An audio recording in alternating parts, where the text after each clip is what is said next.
우리 서로 옆에 인사합시다. 반갑습니다. 잘 오셨습니다. 말씀의 은혜 받읍시다. 네.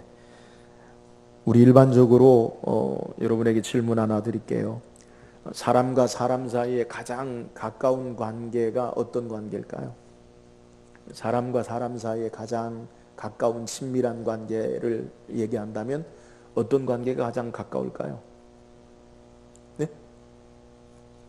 사람과 사람 사이에 가장 가까운 관계. 네? 어떤 관계요? 부모와 자식 관계? 아니요. 어떤 관계? 네? 부부 관계? 네. 어떤 관계가 더 가까울 것 같아요? 부모와 자식 관계가 더 가까울까요? 부부 관계가 더 가까울까요? 부모와 자식 관계, 그게 더 가까울 것 같죠? 네. 그런데 부모와 자녀라고 답하는 분이 많이 계시는데 실상은 가장 가까운 관계는 부부 관계예요. 왜 그럽니까? 부부 관계는 촌수가 없잖아요. 촌수가 없을 뿐만 아니라 성경이 우리에게 말하는 성경적인 것이 바로 가장 가까운 부부 관계를 성경에서 소개해요. 창세기 1장 24절에 보니까 이러므로 남자가 부모를 떠나 그의 아내와 합하여 한 몸을 이룰지로다. 부부는 한 몸이라고요? 두 몸이라고요? 네, 한 몸이라고요. 한 몸. 이 성경에 우리에게 한 몸이라고 그렇게 이야기한 것은 부부 관계밖에 없어요.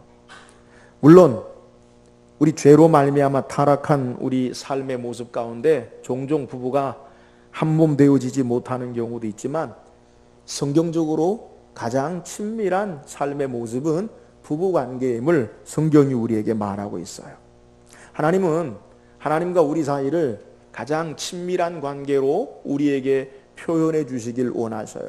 그래서 하나님과 우리 사이를 때로는 부모와 자식 간의 관계로 사랑을 표현하기도 하고요. 또 목자와 양으로 비유해서 절대 의존하는 사랑의 관계를 표현하기도 하고요.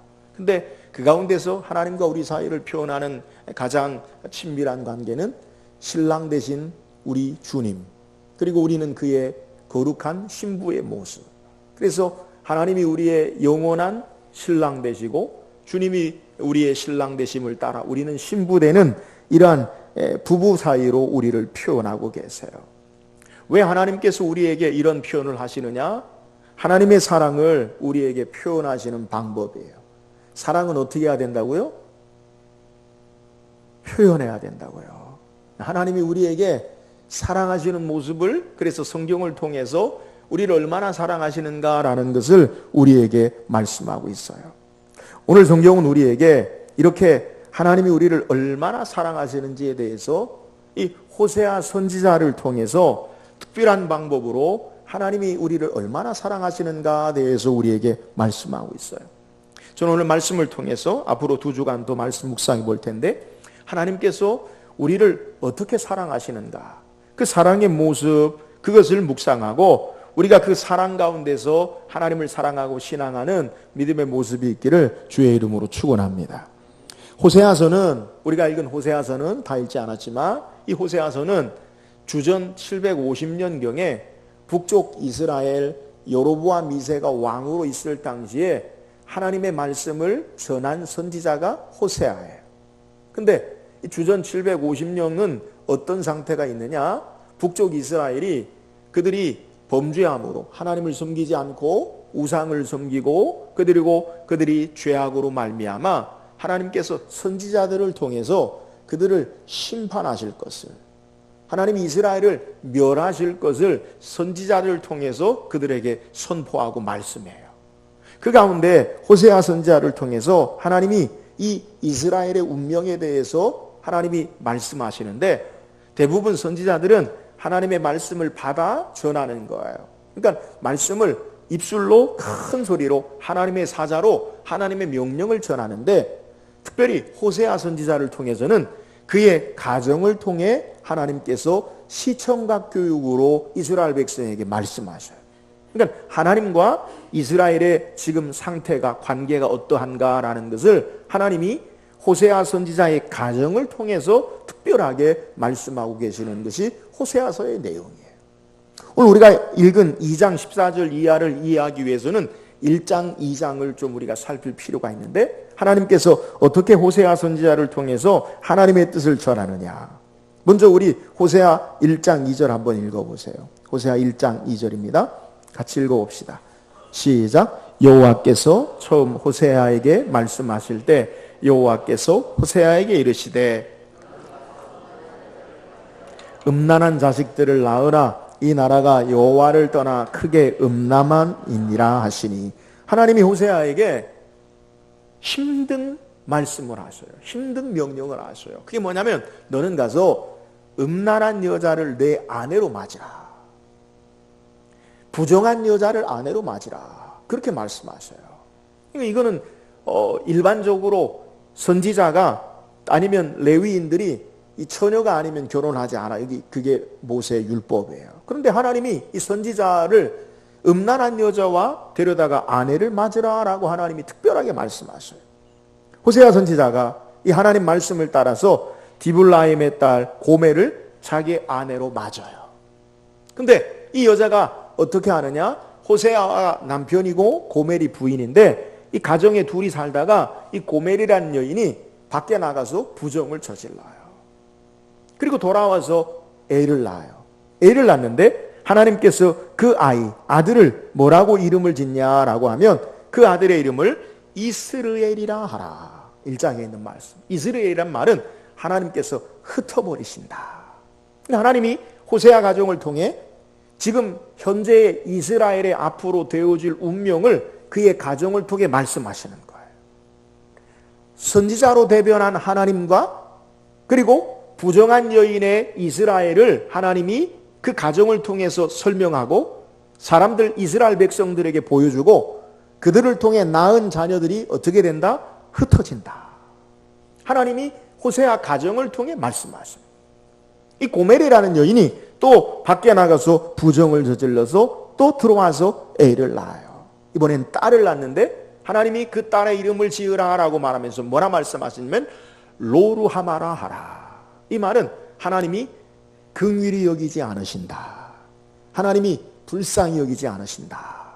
하나님이 이스라엘에 대해서 어떻게 여기시느냐라는 것을 호세아 가정을 통해 말씀하시는데 첫 번째는 하나님이 그들을 어떻게 하신다? 흩어버리시겠다.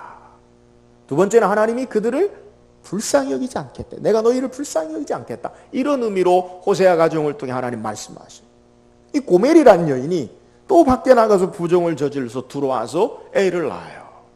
근데 그 애 이름을 또 하나님께서 아들을 낳는데 뭐라고 말씀하시냐면 로암미라 하라. 로라는 말은 히브리어로 노, 부정, 암미는 백성인데 내 백성이 아니다. 하나님이 이스라엘에 대해서 호세아 선지자의 가정을 통해 하나님의 뜻을 전하시는데 하나님이 이스라엘을 심판하시겠다는 거예요. 하나님을 섬기지 아니하고 범죄한 이스라엘에 대해서 하나님이 어떻게 하시느냐? 하나님이 너희를 이 땅에서 흩어버리실 것이다. 하나님이 너희를 다시는 긍휼히 여기지 않을 것이다.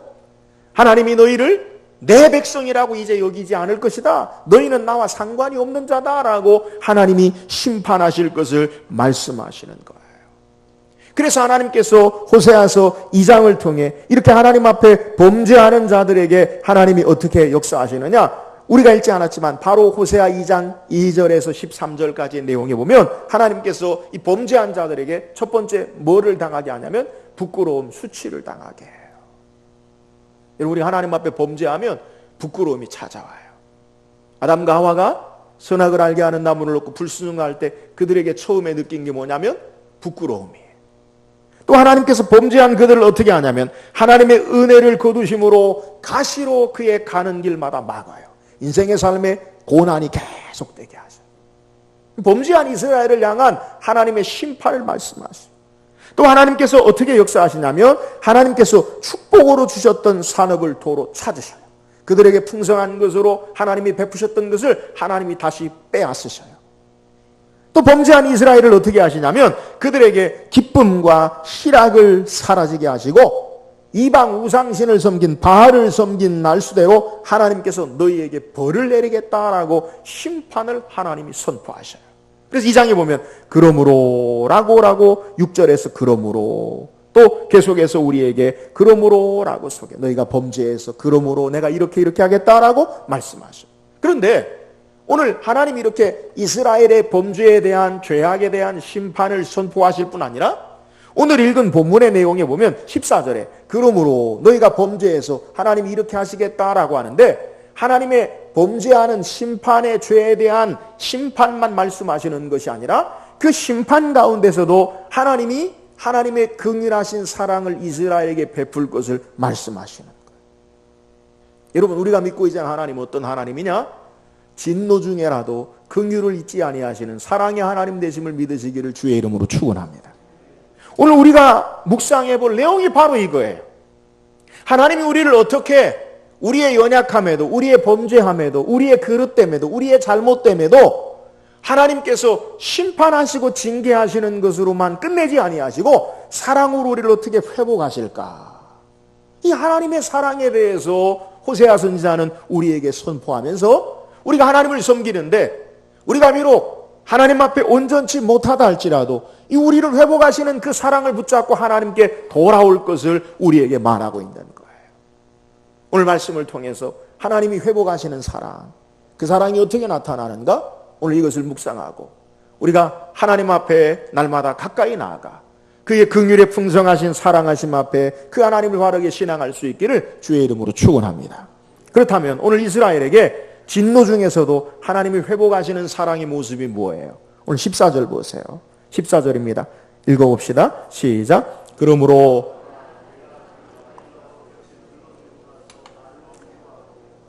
보라, 내가 그를 타일로 거친 들로 데리고 가서 말로 위로하고. 자, 앞에 제가 여러분에게 함께 말씀 묵상한 내용 가운데 하나님이 호세아 선지자를 대변하고 고멜이라는 여인은 이스라엘을 상징하는 거예요.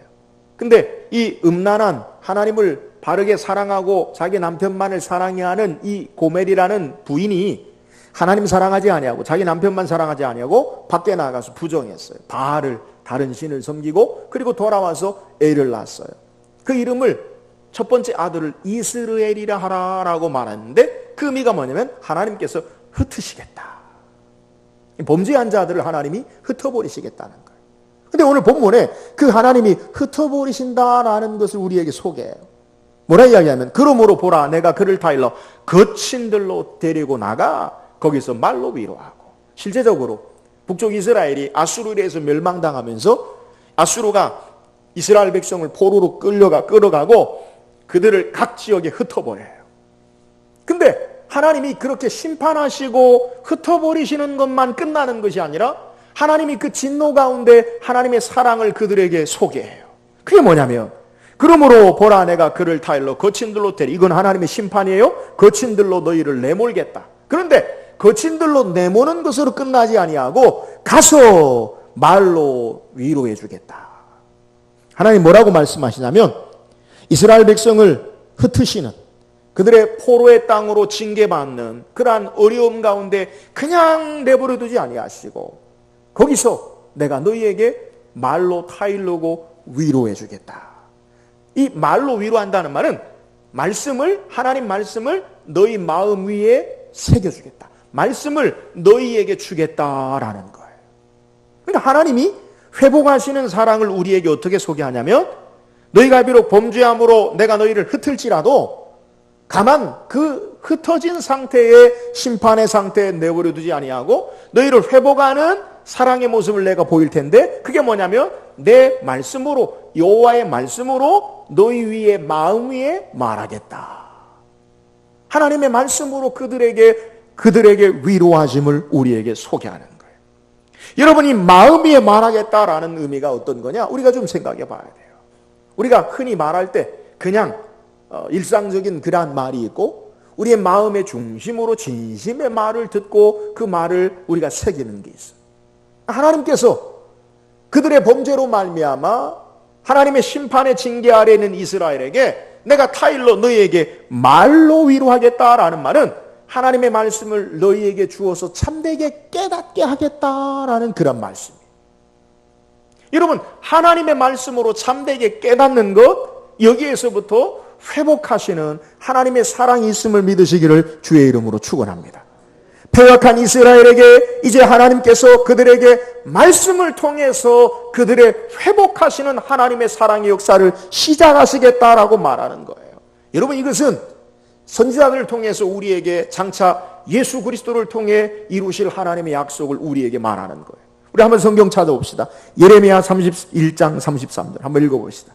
예레미야 31장 33절 다 같이 한번 읽어봅시다. 시작. 그러나 그날 후에 내가 이스라엘 백성과 맺을 언약은 이러하니 곧 내가 나의 법을 그들의 속에 두며 그들의 마음에 기록하여 나는 그들의 하나님이 되고 그들은 내 백성이 될 것이라 여호와의 말씀이니라. 이 말씀이 어떤 말씀이냐?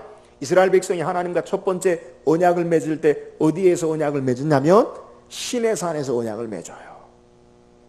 애굽에서 나와서 광야 시내산에서 하나님과 언약을 맺어요. 뭘 가지고 언약을 맺느냐? 모세가 40일 동안 시내산에서 10계명의 두 돌판을 하나님의 언약의 말씀을 가지고 와서 그 말씀을 놓고 우리가 하나님이 나는 너희를 애굽 땅에서 인도해낸 여호와라. 내가 거룩하니 너희도 거룩할지니라. 그러면서 제1은 하나님의 백성됨의 삶과의 관계를 이 언약을 통해 10계명을 통해 하나님과의 백성의 언약을 맺어요.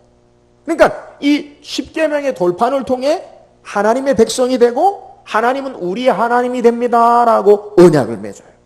이스라엘은 하나님의 백성으로 살아요. 그런데 이 하나님의 언약의 백성으로 살던 이스라엘이 하나님만 섬기고 예배하는 삶을 깨트리고 다른 신을 섬기고 우상을 섬기니까 하나님이 그들을 징계와 심판 가운데 내모셔요. 그래서 이스라엘이 망하는 거예요. 북쪽 이스라엘과 남쪽 유대가 다 망해요. 근데 하나님이 그들을 향해서 너희가 이제 실패한 하나님의 백성으로 떠난 너희들을 그냥 내버려 두는 것이 아니라 장차 하나님께서 다시 하나님의 백성을 모으실 텐데 그때는 10계명의 돌판에 새긴 언약이 아니라 내 말을 너희 마음에 두어서 10계명으로 돌판으로 세운 언약이 아니라 내 말을 너희 마음에 새겨서 참된 내 백성으로 회복하리라 라고 말씀하는 것이 예레미야 31장에 우리가 읽은 본문의 내용. 다시 말하면 하나님이 이제 새로운 질서 가운데 하나님 백성을 부르셔요. 전에는 10계명을 지켜야 그 언약을 따라서 우리의 삶이 하나님 백성 되는데 이제는 하나님이 우리에게 말씀을 마음에 두셔서 그 말씀을 따라 하나님을 믿는 자들을 하나님 백성 되게 하시는 거예요. 그게 뭐예요?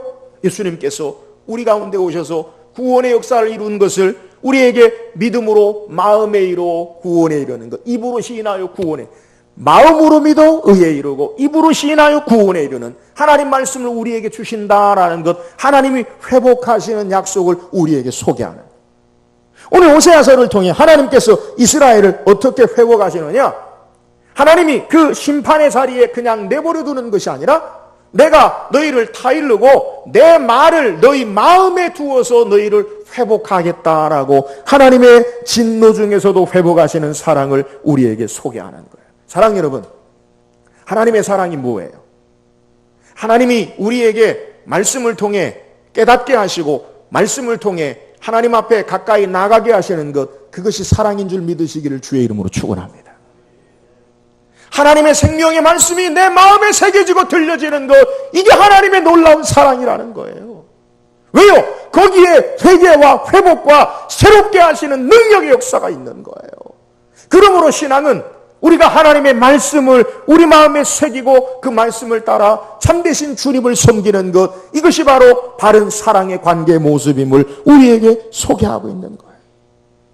광야와 같은 거친 들에 하나님이 그들을 이방의 포로로 내모지만 아무 소망이 없는 그곳에서도 그들이 하나님 말씀을 듣고 그 마음에 새겨 그 말씀으로 하나님을 바르게 신앙한다면 그것은 바로 참된 축복의 삶으로 회복되는 하나님의 사랑 앞에 사는 것임을 우리에게 소개하고 있는 내용이에요. 오늘 우리의 신앙의 모습도 때로는 하나님께서 거친들과 같은 인간적으로 아무런 소망이 없는 것 같은 환경에 우리가 내몰릴 수도 있어요. 그러나 기억하세요. 그곳에서 우리가 하나님의 말씀을 붙잡는다면, 하나님의 음성을 듣는다면 그것이 축복이요 하나님의 사랑의 초청임을 믿으시기를 주의 이름으로 축원합니다. 하나님께서 이스라엘 백성을 훈련하시는데 애굽에서 가나안 땅까지는 직선거리로 직접 가면 약 한 달 반이면 가는 거리예요. 근데 하나님께서 그들을 몇 년 동안 광야에서 훈련하셨어요? 40년 동안. 여러분, 왜 하나님께서 그들을 40년 동안 훈련하십니까? 하나님의 말씀으로 사는 자 되어지도록, 하나님을 하나님 되게 섬기는 자 되도록 그들을 훈련하신 것이 광야의 목적이에요. 오늘 우리 인생의 삶에 하나님이 우리를 사랑하시는 방법이 뭐예요? 때로는 우리가 거친 들과 같은 그러한 광야로 내몰릴지라도 하나님 말씀을 부여잡고 그 말씀의 소망에 하나님의 음성을 듣는다면 우리가 하나님의 사랑의 바른 관계에 초청을 받은 사랑받는 자임을 믿으시기를 주의 이름으로 축원합니다. 하나님 우리에게 원하시는 것은 하나님 백성으로 살길 원하시는 거예요. 제가 금요일도 여러분에게 오늘 새벽에도 말씀드렸는데, 하나님이 우리에게 원하시는 것과 우리가 하나님께 원하는 것이 달라요. 우리가 하나님께 원하는 것은 우리의 삶의 상황의 조건에 맞춰지는 축복들. 나에게 이렇게 축복해 주세요. 하나님 나에게 이렇게 해주세요. 근데 하나님은요, 죄송합니다만 여러분의 삶에 원하는 그러한 축복에 관심이 있기보다는 더 큰 관심은 하나님 백성으로 사는 것, 하나님 말씀대로 사는 것에 하나님의 관심이 있는 줄 믿으시기를 주의 이름으로 축원합니다. 그래서 하나님은 우리가 원하는 것을 주시는 것이 아니라 우리의 삶에 하나님이 정말 필요한 것으로 역사하시는 거예요. 오늘 우리가 하나님의 사랑을 어떻게 경험합니까? 하나님이 회복하시는 사랑이 뭐예요? 하나님이 우리에게 말씀하시는 바를 깨닫고 그 말씀을 따라 하나님을 섬기는 것, 이것이 하나님의 사랑인 줄 믿으시기를 주의 이름으로 축원합니다. 이것이 바로 하나님이 이스라엘을 회복하시는 사랑의 모습이에요. 사랑 여러분, 우리의 삶이 어떤 모습이든지 주의 생명의 말씀 붙잡고 그 말씀을 따라 하나님의 사랑 앞에 겸손히 나아가는 저와 여러분 되기를 주의 이름으로 축원합니다. 또한 하나님의 회복된 사랑이 뭐예요? 15절 읽어보세요. 15절입니다. 시작.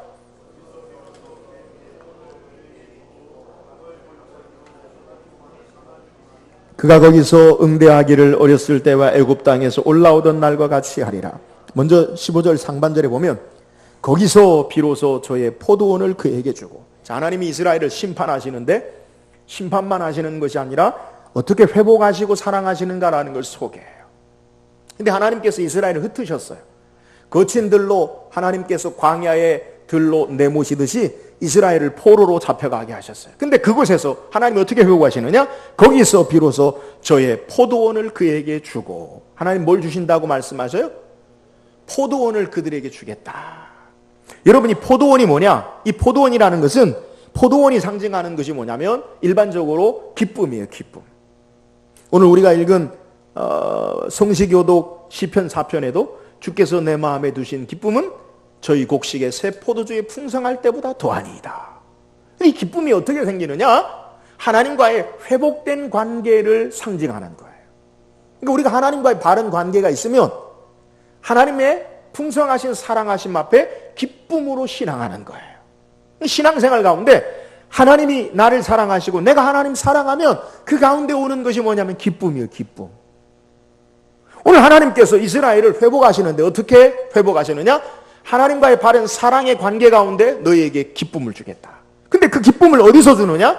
오늘 어디서 준다고 말씀하냐면 거기서 비로소, 거기가 어디예요? 14절에 거친 들로 너희를 데리고 가. 거친 들에서. 여러분, 거친 들, 광야라는 곳, 사막이라는 곳으로 해석되는 곳이에요. 여러분, 사막의 포도원이 될 수 있어요? 사막이 포도원이 될 수 있어요? 지금은 가능하죠. 뭐 스프링클러 물 끌어다가. 근데 지금으로부터 약 2700년 전에 이런 일은 불가능해요. 근데 하나님께서 말씀하시는 게 뭐냐면 거기서 거친 들과 같은 상황일지라도 하나님과의 사랑의 관계를 회복함으로, 하나님과의 바른 기쁨의 관계를 회복함으로 너희에게 참된 기쁨을 너희에게 주겠다라고 하나님의 사랑에 약속하시는 말씀을 우리에게 소개하는 거예요. 사랑 여러분, 이 말씀의 의미가 뭐냐? 오늘 비록 이스라엘이 거친 들, 사막과 같은 삶이 있다 할지라도 하나님이 그곳에서 바른 사랑의 관계로 회복하셔서 기쁨을 주시겠다라고 말씀하는 거예요. 중요한 것은 우리가 어디 있느냐, 우리의 삶이 어떤 조건이 있느냐, 장소와 관계가 문제가 아니라 하나님과의 바른 관계를 통한 기쁨의 회복, 이 사랑이 우리의 삶에 중요하다라는 사실을 우리에게 소개하고 있는 내용이에요. 사랑 여러분, 오늘 우리의 삶에 하나님과의 바른 관계, 사랑의 관계가 축복이요 기쁨인 것을 믿으시기를 주의 이름으로 축원합니다. 인생의 참된 기쁨이 뭐냐? 하나님 사랑하면서 사는 관계 회복이, 기쁨이 우리 인생의 삶의 가장 큰 즐거움이라는 사실을 우리에게 소개하고 있는 거예요.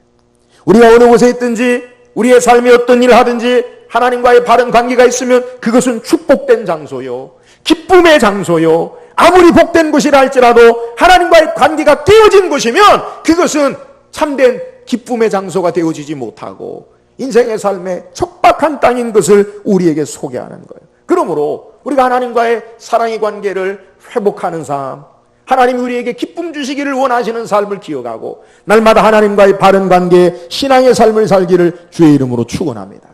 오늘 우리에게 회복되어야 할 게 뭐예요? 하나님과의 바른 관계라는 거예요. 내가 어디 있든지, 내가 무엇을 하든지 정말 중요한 것은 하나님과의 바른 관계. 바른 관계가 뭐예요? 주의 사랑을 알고 이 사랑에 응답하는 사랑의 바른 관계, 여기에 기쁨이 있음을 우리에게 소개하는 거예요. 여러분 신앙생활 어떻게 하십니까? 하나님과의 바른 기쁨으로 신앙하십니까? 관계 속에서? 하나님 사랑함으로 기쁨으로 우리가 예배합니까? 이것이 우리에게 있어야 돼요. 제가 말씀 묵상하는 것, 날마다 말씀 묵상하는 것 중에 읽은 것이 있는데 이런 내용이 있습니다. 어떤 사람이 남편이 가정에서 밖에서 일하고 가정에 집 돌아왔어요. 부인이 그 남편을 맞이해요. 집안을 깨끗하게 청소하고요, 빨래를 잘 해놓고요, 맛있는 음식을 준비해 놓고요, 그 남편을 맞아요. 그러면서 그 남편에게 이렇게 이야기합니다. 내가 당신을 위해서 이렇게 정성스럽게 집안을 잘 정리하고 또 정성스럽게 이렇게 음식을 잘 만들었어요. 여보 이거 드세요. 근데 나는 당신을 더 이상 사랑하지 않아요. 뭐예요? 아무리 잘 삶 속에서 한다 하더라도 그 사랑이 빠지면 아무것도 아니잖아요. 여러분 우리가 하나님을 예배하고 신앙하는데 우리가 아무리 예배를 나오고 우리가 아무리 물질을 드리고 우리가 아무리 우리의 삶의 신앙을 한다 할지라도 하나님의 사랑을 잃어버리면 아무것도 아니라는 거예요. 하나님이 우리에게 요구하시는 것이 뭐예요? 오늘 너희가 비록 척박한 광야로 내가 내몰릴지라도 하나님의 사랑을 알고 바른 관계 속에 회복되는 것, 이것이 하나님이 원하시는 사랑이다. 이것을 너희에게 내가 회복할 거다라고 말씀하고 계시는 거예요. 여러분 삶의 환경과 조건이 문제가 아니에요. 오늘 하나님과의 바른 관계를 통해 하나님이 원하시는 회복된 사랑의 기쁨을 누리시는 저와 여러분 되기를 주의 이름으로 축원합니다. 또한 하나님께서 우리에게 바라시는 회복된 사랑의 모습이 뭐예요? 오늘 읽은 말씀 15절 말씀 중반절에 보면 악을 골짜기로 소망의 문을 삼아주리라고 말씀하고 계세요. 하나님께서 우리를 회복하시는 사랑을 어떻게 우리를 회복하시느냐? 악을 골짜기에 소망의 문이 생기겠다 말씀하세요. 여러분 악을 골짜기가 어디예요? 우리는 이 악골이라는 것은 고통에, 슬픔에, 불행에, 탄식에, 죽음에 이렇게 해석해요. 근데 이 악골 골짜기가 어떻게 생겼느냐? 여호수아 6장에 보면 이스라엘 백성이 가나안 땅을 정복했는데 첫 번째 여리고성을 정복해요. 근데 그 성을 어떻게 정복하냐? 그들이 싸워서 정복한 게 아니라 하나님 말씀에 순종함으로 정복해요. 여리고성을 매일 한 바퀴씩 주일날 안식일날 7바퀴를 돌고 6일, 7일 때 7바퀴를 돌고 그리고 여호와를 위해 기도인을 위하여 외칠 때 성이 무너져요. 근데 그 성을 무너뜨릴 때 여호수아가 이스라엘 백성이 당부해요. 여리고성은 하나님 앞에 온전히 바쳐진 성이다. 히브리어로 헤렘이라는데 하나님 앞에 드려진, 하나님이 주도하시는 성전이다. 그러면 하나님께 드려진 바쳐진 것이기 때문에 사람이 전리품을 취할 수 없어요. 양이든 사람이든 다 죽이고 그리고 전리품은 다 하나님께 돌려야 돼요. 이게 하나님의 명령. 이스라엘 백성이 여리고성을 정복했어요. 이겼어요. 승리했어요. 그런데 이 아간이라는 사람이 신할 땅의 아름다운 외투와 금과 은을 자기 것으로 취하고 숨겼어요. 그리고 나서 이스라엘 백성이 아이성이라는 두 번째 성을 전쟁으로 정복합니다. 근데 아이성은 보니까 조그만 상이에요. 여리고성에 비하면 아무것도 아니에요. 전쟁을 하는 자들이 여호수아 앞에 이야기합니다. 우리에게 2-3천 명만 가면 되겠어요. 다 갈 거 없어요. 작은 성이니까 2-3천 명만 가면 되겠어요. 그래서 2-3천 명 데리고요 아이성을 갔는데 그들이 대패해요. 여호수아가 하나님 앞에 기도합니다. 하나님, 이게 무슨 일입니까? 우리를 여기서 다 패하게 하시려고 합니까? 이게 무슨 일입니까? 그때 하나님께서 말씀하시기를 아간의 범죄로 말미암니다. 그래서 이스라엘 백성 지파별로 제비를 뽑아요. 유다 지파 아간이 범죄한 것을 고백해요. 그래서 그를 이 공동체의 범죄를 처결하고 함께하는 공동체의 범죄를 거룩한 하나님의 모습으로 거룩한 이스라엘을 세우기 위하여 그를 돌에 다 던져서 죽이고 돌무더기가 바로 아골골짜기예요. 근데 이스라엘 백성은 아골골짜기라고 생각하면 그들의 마음속에 상징이 있어요. 하나님 앞에 범죄에서 죽은 불행, 슬픔, 욕심, 탄식, 이것이 상징하는 거예요.